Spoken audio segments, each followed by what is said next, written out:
What's up, y'all? We back. Make another commentary type video because I've been seeing stuff lately that's just been irking me a little bit and just want to get it off my chest. Just want to share my thoughts. As most people know, Avatar The Last Airbender is getting a live action adaptation, and they recently came out with a trailer for it. Actually, I think it releases at the end of this month, like the 22nd of February, something like that, right? So obviously with the new show coming out, the producers and stuff, they're doing interviews. People are asking about, what's new with the new adaptation? What's going to be different from the cartoon back in 2005? And the answers that the showrunners have been giving has been raising a little bit of concern for me and actually a lot of people.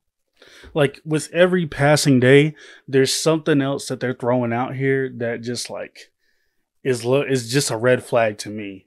For me, the first red flag of the series was a couple years back when the original creators of Avatar The Last Airbender left the production of the live action adaptation.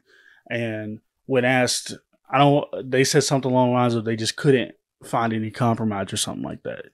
And that's a number one red flag to me. If you're going off some sort of source material and the creators of that source material, y'all can't figure out your differences enough for them to even stay on the project, to me, that's like a first hint that you're going in the wrong direction. So recently, the actor who's playing Sokka was giving an interview, of course, and I believe the question was like, how does it differ from, the cartoon show? And they talk about in the original show, Sokka had a lot of quote unquote iffy moments, and they largely steered away from the quote unquote problematic stuff. And it's probably going to play differently in the live action adaptation. Now, if you don't know what the iffy or problematic stuff is, it's really not a secret in the beginning of Avatar The Last Airbender, the cartoon, that Sokka is very sexist. And he makes a lot of underhanded comments about women. Yep, that's just objectively true, okay? No one's arguing that. Simple. Girls are better at fixing pants than guys, and guys are better at hunting and fighting and stuff like that. Wait a second, there's no way a bunch of girls took us down. It's alright. I mean, normally I'd hold a grudge, but seeing as you guys are a bunch of girls, I'll make an exception. The thing about that is, that directly ties into the character development of Sokka. And it's not like every time he makes these jokes, it's like played off for laughs. No, in the show, it's shown that Sokka is saying this stuff and he seems very ignorant. And just about every time he says it, he gets put on his ass.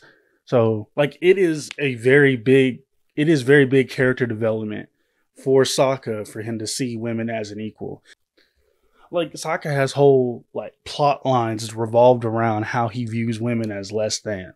Like the Kyoshi Warriors episode, how is that going to play out if Sokka automatically doesn't have that character flaw? And this is where it's raising concern for me, because if characters can't be problematic and shown character development, then what is this show really going to be? Are the characters going to be perfect and have nothing wrong with them from the beginning?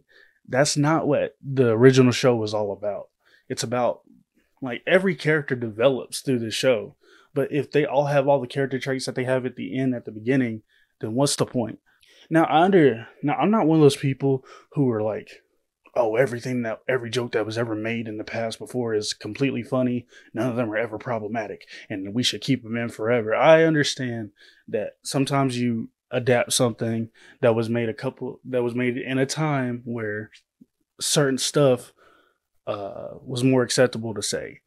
But in a context like this, I don't agree, because it's not like it was some underhanded joke that was just for like comic relief. It directly plays into the story. And then in another interview, one of the showrunners was talking about Katara. And then again, if you watch the original show, Katara was a very motherly figure. In fact, in one of the episodes, Sokka talks about how he doesn't even remember his mom's face. And just when he pictures a mom, he just thinks of Katara, because Katara's been that motherly figure for him for a long time. Well, apparently the showrunners thought that was a very problematic viewpoint, to have Katara be a motherly figure for people. And apparently they're going to change that in the live action, because for some reason being a motherly figure is a bad thing, I guess. I guess they're trying to like combat gender roles or whatever. But This is a thing that directly plays into Katara's character. That's who she is. It's not a gimmick for jokes. It's not a one-off thing. It's not just we'll just put her over there just someone needs to be a mother figure. We'll just make Katara it. No, it is directly her character. So this is why I'm saying that the show is in trouble. If you can't understand the key things about these characters, what are we about to see in the live action? That makes me really scared for characters like Aang and Zuko, especially Zuko. Because if we're talking about any character had more iffy moments, is Zuko. He 2/3 through the show, he's trying to kill a 12-year-old boy. Zuko's like origin story, like the Agni Kai he has with his father, that is child abuse. That is like plain and simple, that is. So are you not going to show that because that's iffy or that's problematic? Are you not going to show all this bad stuff the Fire Nation did because it's iffy or problematic? The Fire Nation did a whole genocide. Are you not going to show that because that's problematic? Are you not going to show what happened to the Airbenders because that's problematic? You know what I'm... And then finally, Katara and Sokka were not spared, so of course Aang is getting that work too. Apparently they said they're changing his core personality from the start. Here's the thing, I'm not a showrunner. I never made a TV show in my life. I don't know the first thing about getting started doing this stuff, writing, any of that, right? But I feel like it doesn't take a writer to understand that fans of a series, that if you're a fan of a series and you hear there's a live action adaptation from a beloved series from your childhood, hey, all your favorite characters from this series are coming to the big screen. You're going to be able to see them in live action. It's a faithful adaptation. At least that's what it was. That's what I understood it was when they announced it back in the day, an adaptation. And now they're like, we're changing everything about the personality of the characters that you have known and loved for the past, what's it been, like 18 years. It's not gonna fly. So apparently they're making Aang be super serious from the beginning, which is a terrible decision because again, you're just taking away all his character development. He goes from a silly kid who's just trying to have fun and goof around, and then eventually he realizes the gravity of the situation he's in, and by the end of the series he has grown and matured to be able to handle it.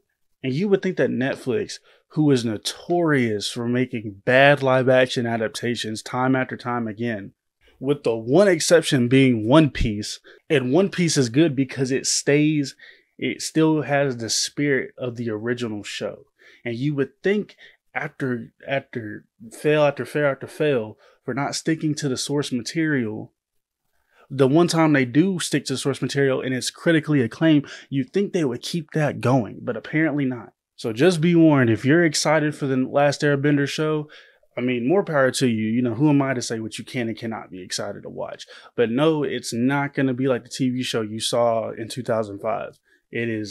These characters are not the same characters. They don't have the same motivations at all.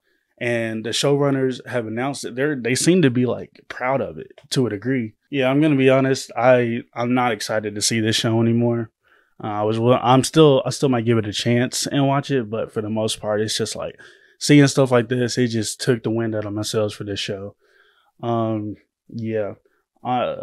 Netflix, if someone from Netflix somehow finds this video ever, stop putting people that don't like the source material in charge of projects for adaptations. Like, I feel like that's common sense. I feel like it is. Next time, find somebody who actually liked the show you're trying to adapt. But yeah, that's it. I just wanted to share my thoughts. It's been frustrating me for like 2 days hearing all this stuff. So yeah, see ya. Wait, I'm not moist critical. I'll see you guys in the next video. Bye. If I had stolen home, I'd have been the hero. Instead, I'm the goat.